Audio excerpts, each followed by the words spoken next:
మహబూబ్నగర్ పట్టణానికి చెందిన పీట్ల యాదయ్య అనే వ్యక్తి మున్సిపల్ కాంట్రాక్ట్గా 2014 నుంచి కాంట్రాక్ట్ వర్క్స్ చేస్తున్నాడు.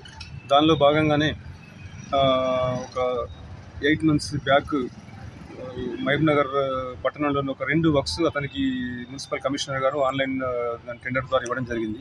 ఒక వర్క్ తెలంగాణ సర్కిల్లోని వినాయక భవన్ దగ్గర రోడ్డు క్రషర్ అండ్ గ్రావెల్ వేసి రోడ్డు లెవెల్ చేయడం ఒకటి, ఇంకొకటి తెలంగాణ దశాబ్ది ఉత్సవాల సందర్భంగా మహబూబ్నగర్ పట్టణంలోని అన్ని జంక్షన్లలో ఎలక్ట్రిసిటీ సీరియల్ బల్బ్ సంబంధించి ఆ 2 వర్క్స్, ఒకటి 5 lakhs, ఒకటి 6 lakhs, ఆ 2 కూడా అతను కాంట్రాక్టర్ యాదయ్య గారు కంప్లీట్ చేయడం జరిగింది.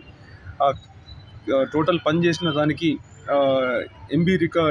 ఎంబీలో రికార్డ్ చేయాలి. దానికి కన్సర్న్డ్ ఏఈ మున్సిపాలిటీ పృథ్వీ అతను వచ్చి కలిసినప్పుడు అతనికి సంబంధించిన 11 lakhs సంబంధించిన ఎంబీ రికార్డ్ చేయమంటే అతనికి 70,000 రూపాయలు లంచంగా ఇస్తేనే ఆ పనులు చేస్తా అని చెప్పడం జరిగింది.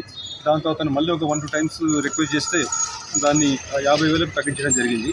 దానికి సంబంధించిన 50,000 రూపాయలు ఈరోజు అతను రెడీ చేసుకుని ఏసీబీ ఆఫీస్కి వస్తే కన్సర్న్డ్ పృథ్వీ ఏఈ గారి మీద ఒక కేసు రిజిస్టర్ చేసుకున్న తర్వాత అతనికి ఫోన్లో మాట్లాడడం జరిగింది.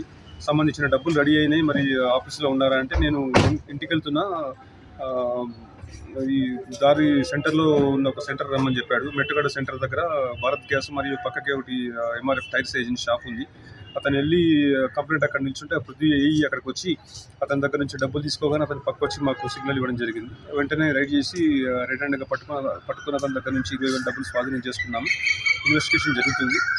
కంప్లీట్ అయిన తర్వాత రేపు స్పెషల్ కోర్టు ఏసీబీ నాంపల్లిలో ప్రొడ్యూస్ చేస్తాం. ఎవరైనా ప్రభుత్వ అధికారులు ప్రజల్ని లంచం కోసం డబ్బులు డిమాండ్ చేస్తే మా Hyderabad head office toll free number ఉంది 1064.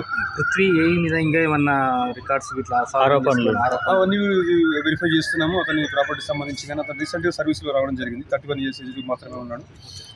అందుకోసమని ఎవరికైనా పబ్లిక్ లంచాల కోసం ఎవరైనా డిమాండ్ చేస్తే మాది టోల్ ఫ్రీ నెంబర్ 1064 కాల్ చేస్తే మేము డెఫినెట్గా ఎంక్వైరీ చేసి యాక్షన్ తీసుకుంటాం. ఇప్పటి వరకు ఏమైనా నిందితులు వచ్చారా ఆయన బాధితులు?